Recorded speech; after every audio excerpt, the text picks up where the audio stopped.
Video beached whales, and you can win massive clients. It was so shit. Oh, thanks, mate. I'm just going to teach you how to do stuff on Twitter. We're just a couple of business anchors. Welcome to the Business Anchors podcast. This jingle is slightly too long. This jingle is slightly too long. Welcome to the Business Anchors podcast. In this epic sales and marketing focused two-parter, we're going to be talking through exactly how our business wins new business, how Dan videoing a beached whale helped us win a new client, and we will not be eating at our desk to avoid any vermin. That is a very strange intro if you haven't listened to the last episode, isn't it? Yeah, definitely the vermin bit. I mean, the whale bit, no one's going to understand. No, but well, not yet. Once not they listen yet. now. No, but they know what we're like. Some funny stories Quirky. amongst the value-adding business information. But I feel actually this episode. So this part one, by the way, listeners, we're going to be talking a lot about marketing, which is actually what we do. But it's not going to be shit. Yeah, it's always good to start a podcast letting the viewers and the listeners know. No, but it's not going to be shit. Our podcast, we don't want to be this traditional step-by-step podcast. Here's how you set up a marketing ad.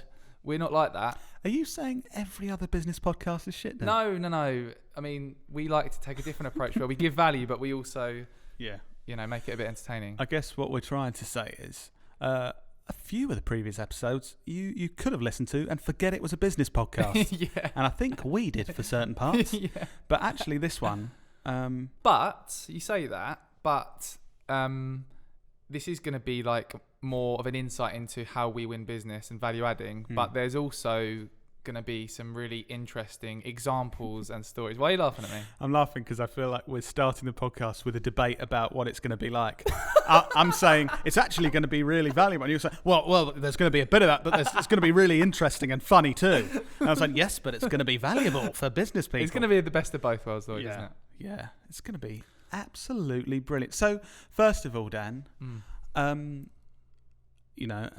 we've discussed, I like just talking about stories like me being dressed as Aladdin and falling through women's toilet windows. So why are we so heavily talking about marketing?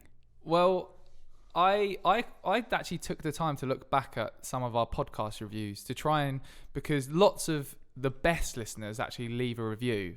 The shit ones don't, but the really, really great listeners leave a review on Apple Podcasts. Yeah. And the ones we really respect. Yeah. Yes. And actually, no, that people have really go in and leave paragraphs of reviews, and it's really good for us to learn from it, to think, what do they actually think is good and what do they... Yeah.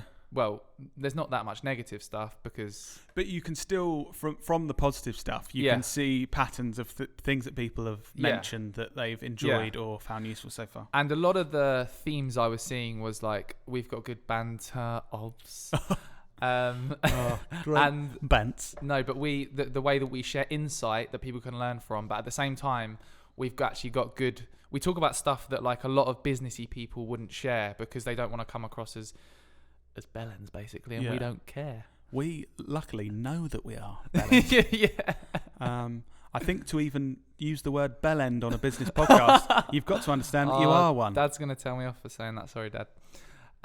But yeah, no, we looked at that. So this, we kind of thought like, how could we provide loads of value and also share some interesting stories at the same time? And I mean, marketing is what we do, Lloyd. So sharing some insights into how we get some fairly big brands to work with us could be helpful for other people. I do think as well there's some really small changes that, don't get me wrong, it took us ages to work out what those small changes had to be, but there are a number of quite small things that we've implemented that have had a huge effect on us marketing and as our business and selling stuff. And getting more income. It's funny looking, like you always look back on reflection at the things you were doing sort of a year ago or 2 years ago, and you look at them now and think, that was awful. That was so terrible. And even now, we're going to be giving advice in this podcast, but we've still got a huge way to go. We're constantly learning, and a really good podcast I'm listening to at the moment, if you run a marketing company or agency, is Agency Phonics. And you listen to these people who have run like 300, 500 people agencies, and they're doing an incredibly good job, and you learn so much. But we're still striving for that, aren't we? Yeah, and I think we've spoken about this in a video before. At first, I always used to look back at our old video and our old content and our old website and things we've done over the last 6 years of the business, and I always felt, it's quite cringy. I thought, oh god, that's really not as good as I want it to be. Yeah. And then I realised that is a good thing. Yeah. Because if we're constantly improving and trying to make things better, so of course you're going to look back 12 months and think that's not as good as I want it to be because you've improved for 12 months. Yeah. I think if you ever get to, or if we ever get to a stage Well, where that thing we did 2 years ago was it much was better brilliant, than what we're doing now. yeah, exactly. If you're thinking that was the highlight of what we've done so far in the business, it's like, well, what have you been doing the last 2 years? Because if that's better, so. But it's having that hunger to constantly be better. Yeah, and I'm looking forward to listening to this podcast in year's time and cringing and thinking, why the hell were we doing that? Yeah. Okay, but so Dan, obviously anyone can listen to this and be thoroughly entertained, but the value-adding marketing and sales information, who's it going to be useful for? So if you're in a marketing team, if you run a business, but also for a wider audience, just working for a company, you should have if you want the company to succeed and you want to progress in that company, you should have your marketing hat on, and you should be thinking I actually randomly, just before recording this podcast, we've just released a new sketch a funny sketch about marketing meetings. And Richard, Richard who won the competition a while ago? Light bulb guru. Yeah. He's probably listening now. Yeah. He did a really interesting comment about the old company he used to work for. Really quick story, Lloyd. The old company he used to work for, a big conference, like hundreds of people there, and the CEO asked the room, who here is in marketing for our business? And like 10 people put their hands at the marketing team, and then he was like, you're all wrong. Every one of you is in marketing. Because you're constantly, you've all got to work together to help promote the business. Every person you speak to is a marketing or sales opportunity to put your best foot forward. So this podcast is just relevant for everyone, really. Animals. So basically, a really broad audience that could mean we have loads of listeners. Yeah. Okay, so it's not niche and specific where we'd only get a few listeners. It is niche and specific for the marketing people listening, but for the broader audience, it's not niche and specific. Okay. And just to confirm, there was a bit of debate at the start of the episode, Dan. Will there be funny stories amongst the really valuable stuff about us being shit at various things in life and that kind of thing? Yeah, we'll throw a few of those in as well. Good. I was concerned there at the start. Some of your friends that listen, Lloyd, probably don't care about the businessy stuff. They just want to hear stories of you and me being stupid. Yes. So we've got those coming. Don't worry, guys. Great. Okay. So moving on. Marketing. Yeah. What is marketing? So marketing in layman's terms is attracting an audience to take a certain action. So attracting your ideal audience, making them aware of who you are and what you do, and driving consideration for them to take the actions you want them to take. Well, that was you almost sound like a marketing influencer that knows what you're talking about, Dan. Keynote speak. Well, just Google it, mate. Virtual keynote speaker. Oh, yeah. That's not going very well, is it? Keynote speaker. No, but it's just attracting. Like every business needs to sell their products or services. How do you do that? You get in front of the people who have a need or a demand for your product, and then you convince them to buy it. Because I was just going to say, is marketing relevant to every single business? Like, is it just as relevant to a business with 1,000 employees as someone working on their own? Good question. I'd say it's not so relevant for businesses like Apple, because Apple is just part of culture. Like they've built such a brand that they don't need to put a TV ad on. They're just so integrated into human culture that, I'm getting you don't say I'm getting a smartphone. You say, I'm getting an iPhone. Because what's that? I didn't say that when I got my Google Pixel. Yeah, no, you like to be different. But what's that? This is going to be annoying. There's a word where, like, is it synonymous where you know, like sellotape is called sellotape and the brand sellotape. When you think of a product, you say the brand name. People call is it synonymous? A Hoover rather than a vacuum cleaner in the UK. Yes, a lot. and that's a brand. Yeah. I can't think of the word. If you know it the might word, be. I'm I'm thinking not of. sure either. I'd like to sound intelligent and confirm or deny that that's the right word. I think it is. Yeah. Lauren behind the camera is probably more intelligent and knows, but we don't. No. Okay. So, but I was going to say your example about Apple. I would say that the only reason that they're in that position is because of their brilliant marketing in the past. Like you said, they're now such a, like sellotape being good at marketing in the past. We now call it sellotape, not sticky adhesive tape. Can you pick up some sticky adhesive tape from the shop, darling? I feel like your radio voice coming on for a radio ad for some sellotape, Lloyd. This is a bit of a... I actually don't feel like that today. Weird how we've got different feelings. No, but you're right. So yes, Apple obviously had to market their, they've used some interesting channels. Like, I don't know if you've seen their, when you look back, every year they, obviously not this year because of COVID-19, but they do this sort of launch event where it's a huge PR event thing where they announce new software. Have you seen the old videos, what they used to do? They're such geeks, the people they're announcing it, but they were like, and then they say, they act as if it's all over, like they've announced all the features and they're like, but now there's a smartphone that you can play music on. And then the whole crowd are like, like, if you haven't seen what we're talking about, just Google. Also, looking back Apple at the events. old ones are really funny because they get hugely excited about features that are just... It has an aux lead. Yeah. You can listen to music on your phone. And it's like... The crowd are like screaming, crying because they're so excited. God, like the next generation are going to be looking back at those videos thinking, why are they so excited about Do you this remember, this is random, but did you used to have a CD player, right? Like a CD player where you take it around with you? Yeah, like a Discman. Yeah. But there was different ones. And someone in my year had was it a mini, not a mini cassette, mini disc player? mini disc player? Do you remember those? Yeah.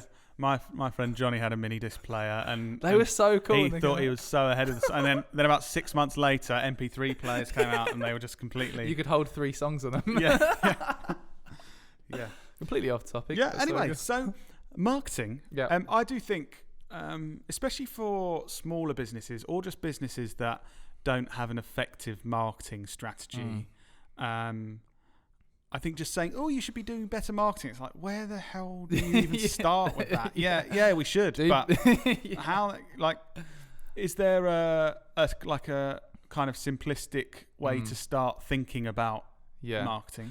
I think, there is. And a lot of smaller businesses with marketing, they just know they need to do it. So they just think of random stuff like, marketing, that means leaflets. Let's get some leaflets. And, it means social media. Let's set up a social media profile. Do social media. Quick, get on that face. Twitter. Get on that face chat. Because, linked on. So that's the approach a lot. There's no strategy involved. So to take it to the next level, which is how we support brands and work with them to do better stuff, is to actually have a strategic model that you use, a strategic marketing model to make the right decisions, to choose the right actions that are going to give you the best return on whatever you invest in it.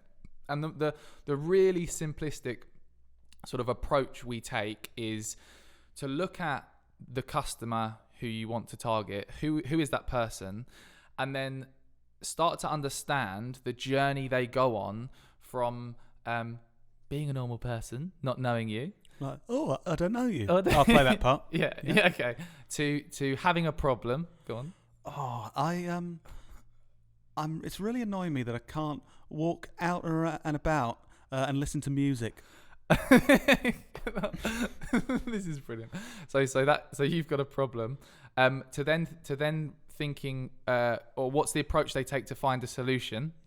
Are you gonna act that out? I wonder if I should look on the internet, or maybe go into a retail store, or ask some friends about what they would recommend. So understanding that decision-making process and how that works, and basically mapping out that process and understanding, just like Lloyd was explaining, that person might go on the internet to find a solution. And the way we support brands and the way you should be thinking is, what do I need to do on the internet to get in front of those people searching for the answers to their problems? Or if they're going into a retail store, maybe you need to be the retail store. Maybe you need to open up a retail store in your local town. So it's thinking of that journey and then mapping the actions that you need to take as a business to get in front of those people, to attract them, convince them, and convert them. And we use this. I'm not going to go into loads of boring detail. I will go into some detail, but I don't want to bore people. But we use this traditional marketing funnel model, which is a model that represents a journey the person goes on that I just spoke about. In the really basic version, and there's 3 stages: awareness, consideration, purchase.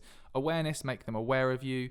So Lloyd looking on Google for solutions to answer to be able to play music, and us having a website or whatever. Musicarus.com. Yeah. Oh, I'm aware that they exist. Consideration. So what is Lloyd doing to decide what's the best solution to his problem? So he may be looking at reviews on YouTube. So maybe as a business, you need to be creating reviews or reaching out to YouTubers to create reviews of your products, to actually purchasing it. What does Lloyd need to happen to nudge him to take that final purchase?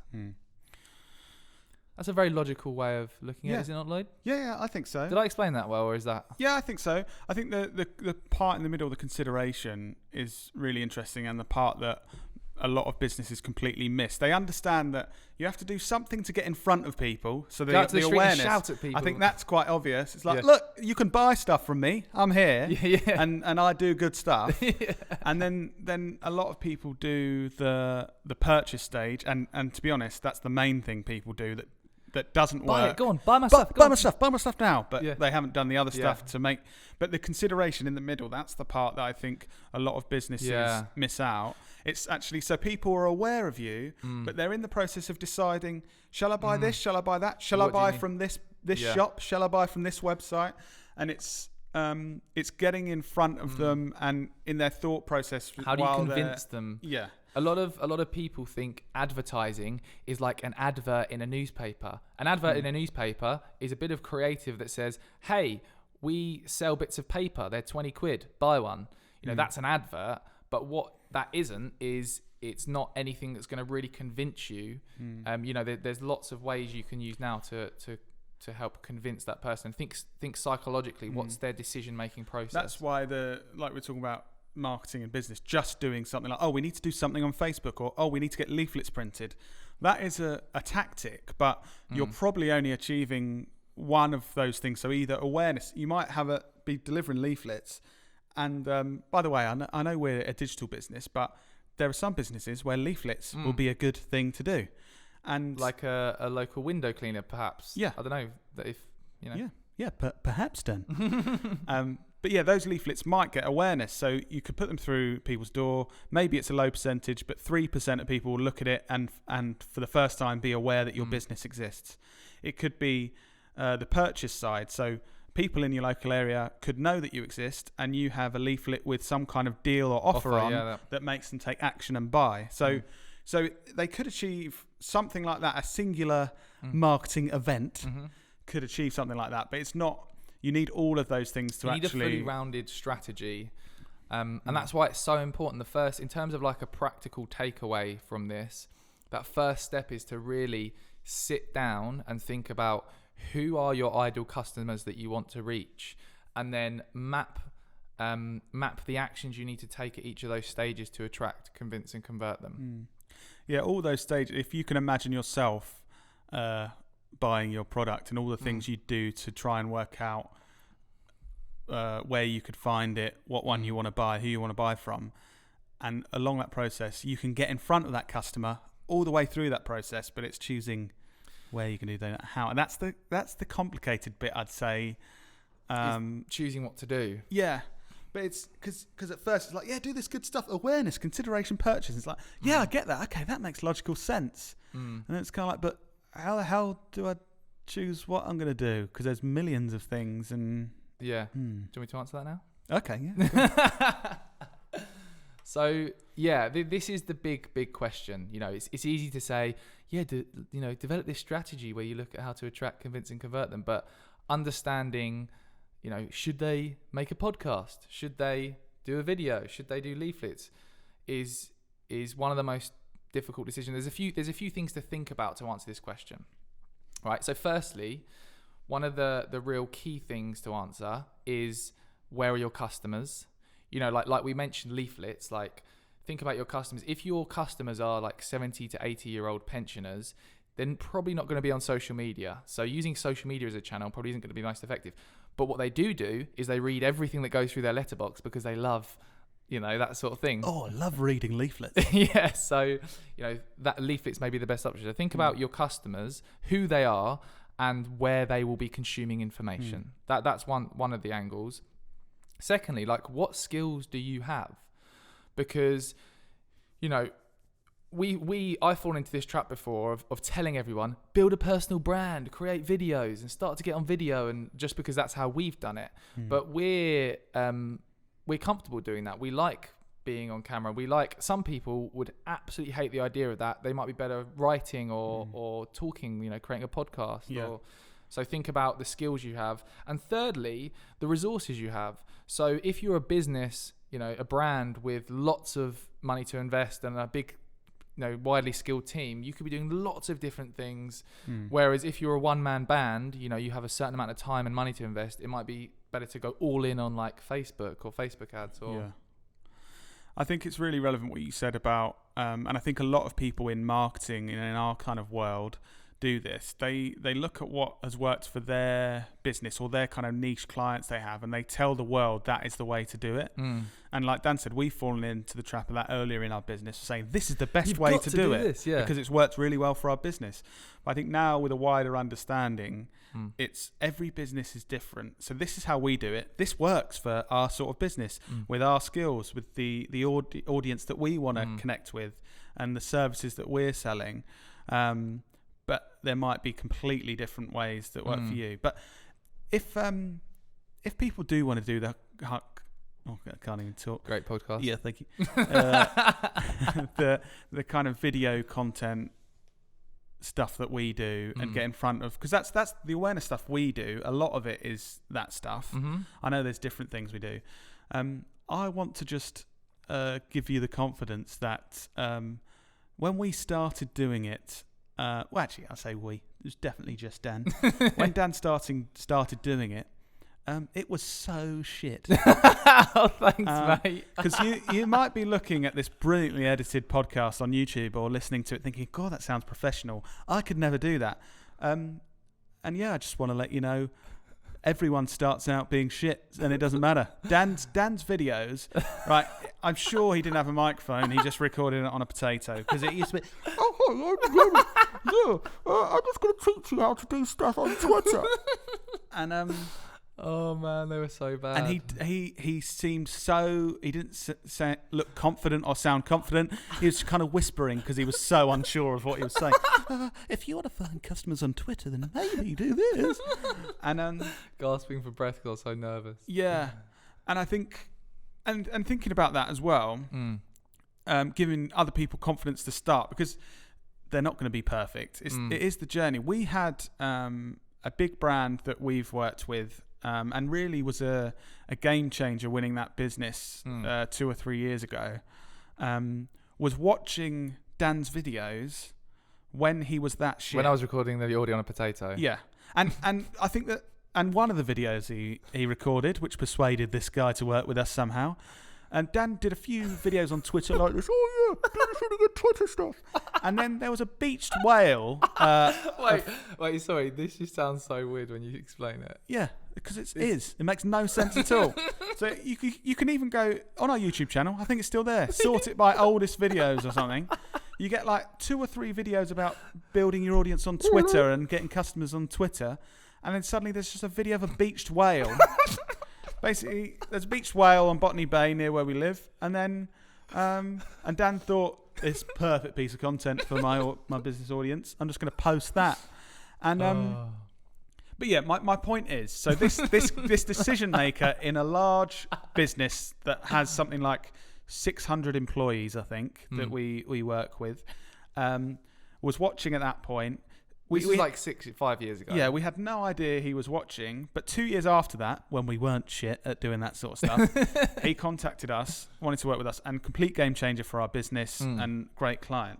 So what I'm trying to say is, don't worry about looking at your videos and thinking, oh, that's not perfect. That's not how I want it to be. People can watch it and see your journey. And whenever they're ready, if they're a smaller business with a smaller budget, earlier on in that journey, they're going to be like, oh, I might want to work with these guys. But yeah, you can basically video beach whales.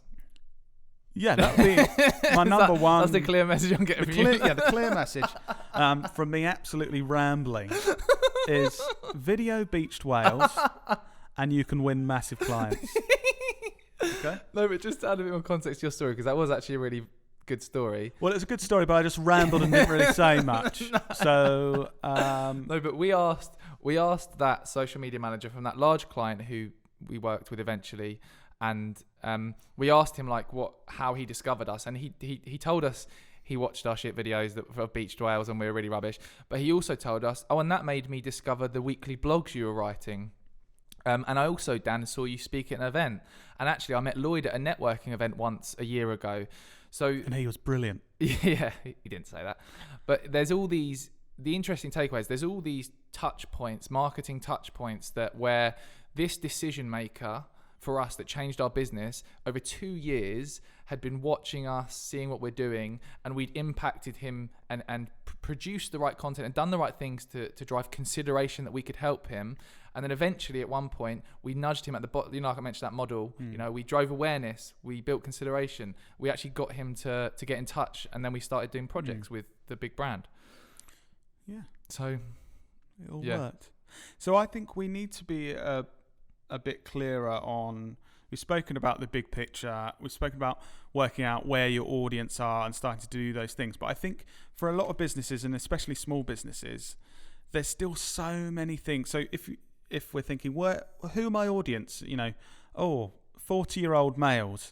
So those people are on Facebook, they're on Instagram, they might be on LinkedIn, they might also read magazines, they might listen to podcasts. So I think still there's a huge amount of stuff that a business could do to get in front of them. Yeah. So I want to kind of really narrow down how do people go through a process of, okay, I've got all this. My audience are in all those places, but I've got me and one other full-time member of staff, so a team of 2. We don't have loads of time, loads of money. What do we focus on? So the first thing I'd really do is hire Knowlton to support you and come up with a strategy. No, I'm joking. And this podcast episode was just a massive advert. No. The first thing is to do with those 3 pillars again that I mentioned before. You really need to understand where your audience are, and you might be thinking, all right, how do I do that? Do your research. What a practical thing you can do. Look at your previous customers that you've converted. Look at wherever you've got the data or that information. If it's in an Excel spreadsheet or a CRM system, whatever. Look back at those customers and think, how did they discover me? Where were they, did they discover me through a leaflet or through an advert on Facebook or through an event? Look and analyze those. Other ways, Google, it's very easy. Google has the answers to everything. You can Google, where do 40-year-olds go, or where do 30-year-olds go to consume information? Start to Google and do research and actually invest time in it. And even like asking your previous customers, ask customers, how did you find me? You could add a process to your business where you sign up a new customer, and as part of the onboarding process, it's, hi, Dave from this big company or this small company. First question, how did you find us? We always do. I always do this now when speaking to people, because it's really interesting. They're like even a guy the other day called, and he had a really good call with him, and he was like, oh, I just Googled Kent social media expert or something, and we came up. So it's just, and Dan's face was there. Hi, I'm Dan Knowlton. So it's those 3 pillars. Who are your audience? What skills do you have? And what resources do you have to invest? I also think so that will lead you to trying certain things, and I think testing these things. So you're not going to know exactly what's going to work. So say you go through all the stuff Dan said, and you think, I actually think learning a bit more on how to run ads on Instagram and to get to my audience might be a really good way to market my business. But you don't know yet. I think it's actually doing that, deciding I'm going to invest this much time, this much money in this, something that seems sensible with the research you do, and see what results I get. See what sticks. And then looking at analysing that database. And you might try 3 or 4 things, compare the results of those 4 things. Oh, what's got me the most awareness? What's got me through to the most eyeballs that are interested in my product? And actually, has anything got any sales yet? And if it has, brilliant. What is it? And for example, this podcast is, for us, one of those tests. So we're on episode 7, and we're going to be doing this. We're definitely going to be doing this for 6 to 12 months, partly because we enjoy it, but partly because that's how long we want to test this for. But we think that people in marketing roles, in businesses that we would want to work with, or owners of small businesses are going to be listening to this podcast. We're potentially going to get in front of them. Potentially, when we talk about, annoying. The listeners don't know. But I was just talking about really good stuff, and Dan's just let the listeners know that a TV behind us is turned off. Anyway, it's back on now. Carry on. So the people we want to get in front of could be listening to this, become aware of us, and then when we're talking about really good stuff like this and showing we know what we're talking about, they could be thinking, oh, these guys actually might be worth talking to about this project that's coming up. Although we don't actually know what we're talking about, we're just making it up as we go along. But yeah, obviously, so none of this is going to work. But so this is one of those tests for us. And we're constantly, and I think that's the point. It's not like you're going to work out, oh, right, Facebook ads work for me. Yeah, that's it. That's my business sorted. I'll just get someone on that, and in 20 years I'll retire. You've got to be constantly testing new things, working out what's working, what's not working, and improving it. And I also think if you're thinking, well, we don't have a marketing budget, we can't afford that, or my business doesn't really do marketing because we haven't got that budget. If your marketing isn't providing you with more income than you're spending on it, it's not working. That's so patronising. No, that's the point, isn't it? No. People go, oh, we can't afford that. If marketing is a cost, like, you need to change what you're doing because it's not working. Because the whole point of marketing is you invest money to generate more business. More money back. Yeah. So that's a really good point. If you're listening now and your mindset is, oh, marketing, that's just another cost, and you're like, literally, person listening now, you listening now, think about, if you work for a business, what do you currently do? What marketing activities do you currently do? And what is the return on investment? And if you're saying, don't know what the return on investment is, then that's really bad. You need to be figuring out what you're putting in and what you're getting back. Because just doing stuff and thinking, oh, yeah, it's all working towards us getting more business, but not knowing.